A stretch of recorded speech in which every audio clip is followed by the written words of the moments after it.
Welcome back, Flame Keepers. The radiant glow of the Firelight Fables awaits you.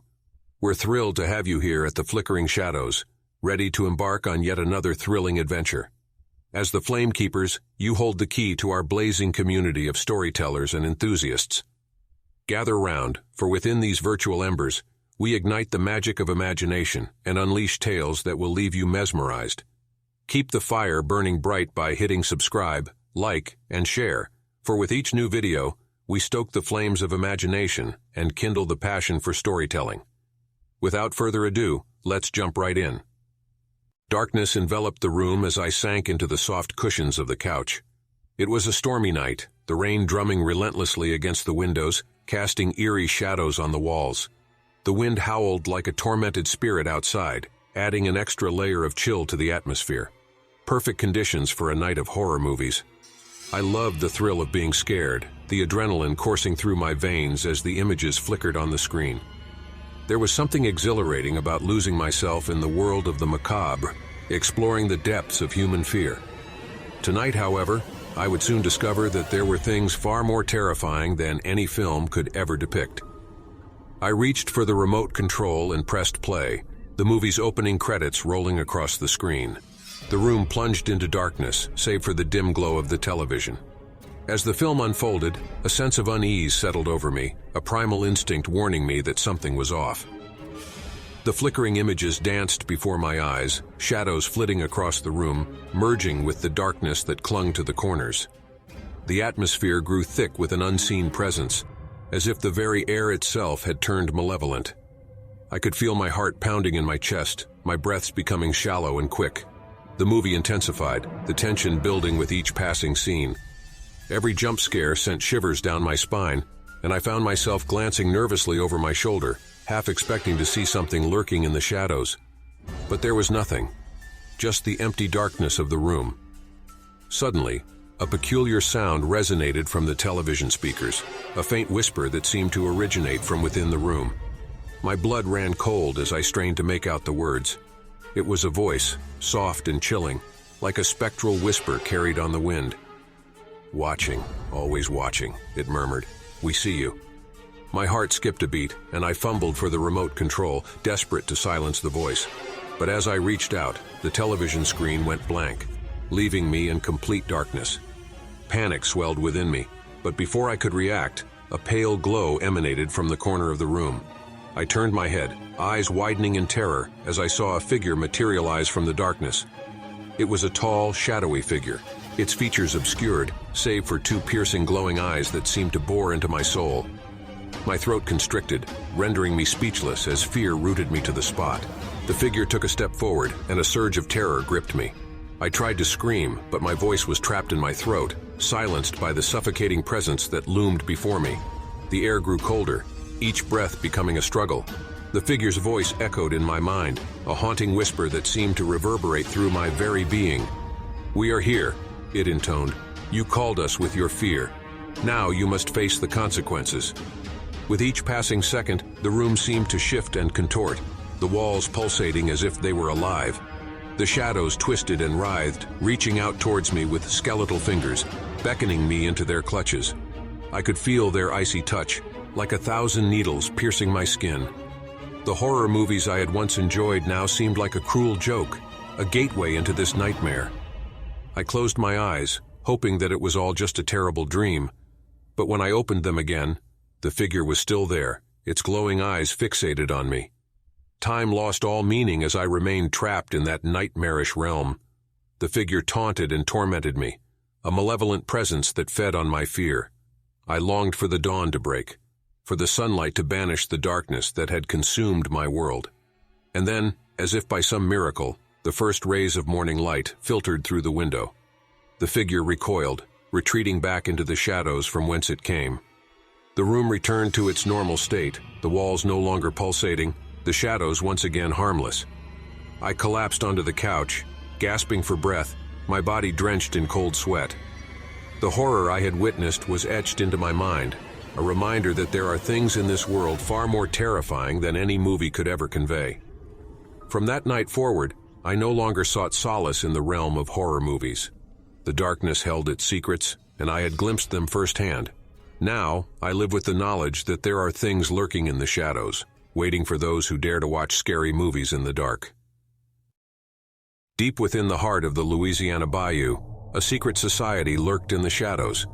Their name whispered with trepidation among the locals, known only as the Drowned Circle. They held their nightly meetings in the heart of the haunted bayou, a place where lost souls wandered, their spectral forms eternally trapped in the murky waters. The members of the Drowned Circle were shrouded in darkness, their faces hidden beneath hoods and masks. Their eyes gleamed with a malevolence that matched the haunted spirits that surrounded them. In the dead of night, they gathered on a dilapidated wooden pier that creaked ominously underfoot. As the moon ascended, casting an eerie glow upon the water's surface, they chanted ancient incantations. The air thickened with a chilling energy, and one by one, the souls of the drowned rose from the depths. These souls were mere echoes of their former selves, their bodies waterlogged and decayed. Their eyes glowed with a dull light, their flesh pale and bloated. They wore the expressions of eternal suffering, forever tormented by their watery graves. The members of the Drowned Circle reveled in this macabre gathering, their sadistic desires unleashed upon these wretched spirits. They whispered commands to the souls, exploiting their otherworldly powers for their own sinister purposes. The souls, obedient to the whims of their summoners, embarked on gruesome tasks. They haunted the dreams of innocent children, stealing their breath in the night. They whispered madness into the ears of the vulnerable, driving them to the brink of insanity. Their ethereal fingers brushed against the living, draining their vitality with each touch. The souls of the drowned were no longer mere victims of the bayou's dark depths. They had become the instruments of the wicked, condemned to perpetuate the cycle of suffering that had claimed them. Their bodies, once waterlogged and decaying, were now vessels for unspeakable horrors. Algae-covered limbs oozed with stagnant water, trailing muck and slime wherever they went. Putrid stenches clung to them, the stench of decay and the foulness of the grave. As they slithered through the marshes, their moans filled the night, a chorus of anguish and despair. The very air seemed to tremble with their unholy presence, and a thick fog enshrouded their path, further obscuring their malevolence. But the souls were not mindless drones. In their existence as half-formed apparitions, they retained fragments of their humanity, bits of memories, emotions, and the flickering embers of a lost past. Deep down, the remnants of their souls yearned for release, for freedom from the chains that bound them to this existence. One fateful night, as the Drowned Circle gathered on the pier, their chants echoing through the bayou, a young woman named Evelyn stumbled upon their secret. She had lost her brother to the bayou's treacherous waters, and her relentless pursuit of the truth had led her here. With trepidation and courage intermingled, Evelyn watched in horror as the souls rose from the depths, their grotesque forms contorted in pain. She witnessed their obedience to the Drowned Circle, their servitude to a dark and malevolent purpose. Determined to free these tormented spirits, Evelyn concocted a plan. She gathered ancient texts and performed her own rituals, seeking a way to sever the bond between the souls and their summoners. The night arrived when the Drowned Circle assembled once again, their malicious intentions veiled beneath the darkness. As they chanted, Evelyn stepped forward, her voice trembling yet resolute. She recited incantations of release, each word filled with a raw, unyielding power. The souls of the drowned, their ethereal eyes widening with recognition, turned towards Evelyn. A glimmer of hope sparked within their spectral gazes as they reached out, their fingers brushing against her skin with a touch as cold as the grave. In a moment of reckoning, the souls turned against the Drowned Circle. They lashed out, their decayed hands wrapping around the hooded figures, pulling them beneath the water's surface.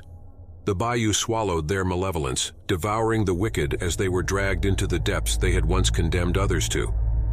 As the last member of the Drowned Circle succumbed to the watery abyss, Evelyn watched as the souls of the drowned floated before her. Their eyes, no longer dimmed with suffering, glimmered with gratitude. With a final breath, the souls dissipated into the night, their ethereal forms returning to the tranquility they had been denied for so long.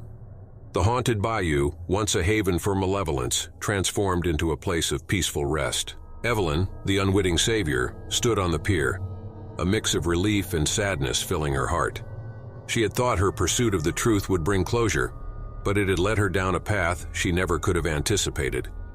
As she turned to leave the bayou, a voice whispered in her ear, carried by the gentle breeze. It was the voice of her brother, freed from the clutches of the spirits that had claimed him. "Thank you, dear sister," he said. "You have saved us all." And so, Evelyn departed the haunted bayou, forever marked by her encounter with the drowned souls and the secret society that had exploited them. She carried with her the weight of their liberation, a testament to the power of resilience and the capacity for redemption, even in the darkest of places. The wind whispered through the towering pines as a group of teenagers made their way towards a secluded lake. It was said to be cursed, a place where darkness reigned and evil roamed freely. Despite the chilling tales, the allure of the forbidden drew them closer. Curiosity mingled with fear, making their hearts race with anticipation. The group consisted of 5 friends: Alex, the brave leader who always sought adventure; Sarah, his loyal and inquisitive girlfriend; Jake, the skeptic who scoffed at the stories; Emily, the timid one who couldn't resist the thrill of a scary tale; and Mark, the joker who used humor to mask his unease. They arrived at dusk, the sun's dying rays casting an ethereal glow upon the lake's still surface. The water seemed unnaturally calm, as if holding its breath, and a shiver ran down their spines. Setting up their tents near the water's edge, they began to gather firewood for the night.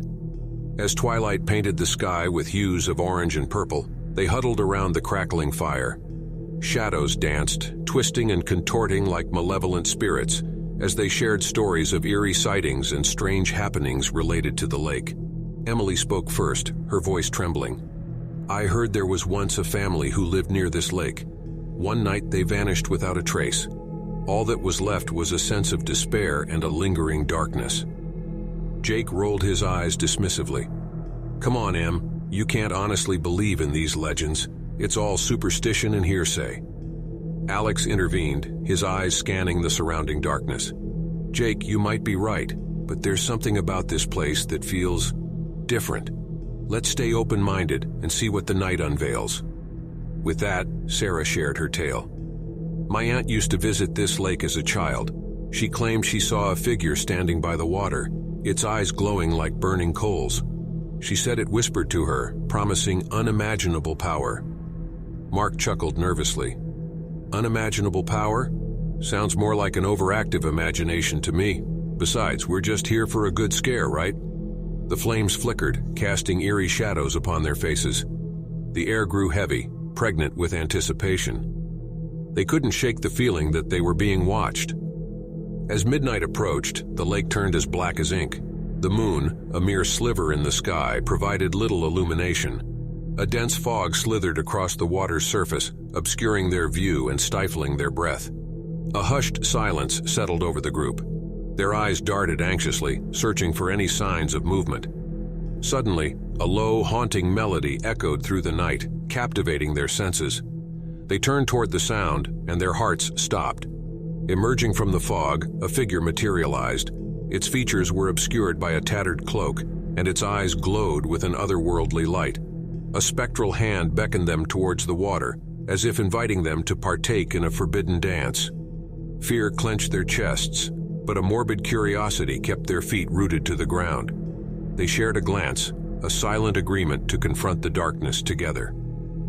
As they neared the water's edge, the figure's voice drifted through the air, dripping with sinister sweetness. "Welcome, seekers of the forbidden. The lake is but a vessel, filled with the tormented souls of those who dared to uncover its secrets. Tonight, you shall join them." The ground quaked beneath their feet, and the lake churned with an unholy fury. Tentacles, black and slick, rose from the depths, reaching out to ensnare them. Panic engulfed their senses, and they fought against the tendrils with all their strength. In a moment of desperate clarity, Sarah cried out, "We have to break the curse. We have to find the source of the darkness." With newfound determination, they banded together and plunged into the icy depths. The water enveloped them, its frigid touch stealing their breath. Through the murky depths, they swam, their lungs screaming for air, until they reached a hidden cavern. Inside, a grotesque sight awaited them. An ancient altar stood in the center, adorned with macabre symbols and surrounded by skeletal remains. A swirling vortex of malevolence emanated from the altar, its dark power permeating the very air they breathed. With trembling hands, they lit torches and chanted words of purification. As their voices resonated through the cavern, the vortex weakened, its grip loosening. The curse that had plagued the lake for centuries began to unravel. But just as they thought their ordeal was over, the altar crumbled, revealing a hidden chamber. Within, they discovered a diary, its pages stained with the sins of the past. The final entry sent chills down their spines. "I have sealed myself within this lake, condemned to wander its depths for all eternity. My thirst for power and immortality led me to sacrifice innocent lives, binding their souls to this cursed place. Only by breaking the curse can I find redemption."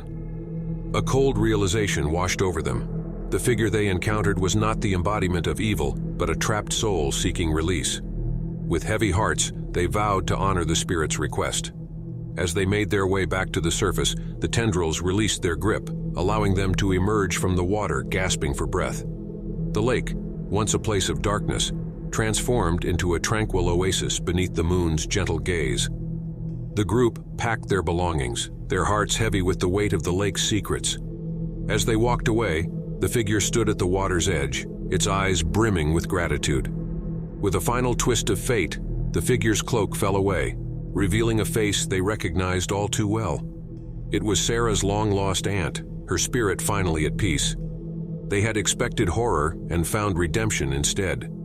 The cursed lake had changed them, teaching them the power of compassion and the importance of seeking truth. And so their tale would live on, a reminder that even in the darkest of places, hope could be found.